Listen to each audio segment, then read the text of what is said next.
ఎంతో మంది ఎన్నో మాటలు అన్నారు, ఎన్నోసార్లు అవమానించారు.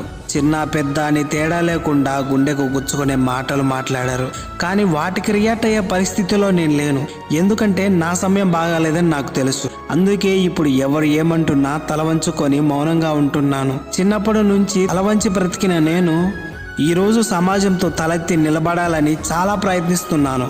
కానీ బాధలు బాధ్యతలు మనం అనుకున్న వాటిని జరగనివ్వవు. ఒక చేతికి కొన్ని చేతులు తోడైతే బాగుండేది. ఇప్పటికే ఈ మనసు, ఈ శరీరం, ఈ ఆలోచనలు అన్నీ అలసిపోయాయి. ఇక ఏం చేయగలం? చివరికి దేవుడి మీద భారం వేసి ఒక్కో అడుగు చొప్పున ముందుకు నడవాల్సిందే. చెప్పాలంటే జీవితంలో కష్టాలు రావడం తప్పు కాదు, ఆ కష్టాల ముందు తల వంచడం తప్పు. ప్రతి సమస్య ఒక పరీక్ష అయితే ప్రతి ప్రయత్నం ఒక సమాధానం. నువ్వు పోరాడినంత వరకే నీ కథ కొనసాగుతుంది.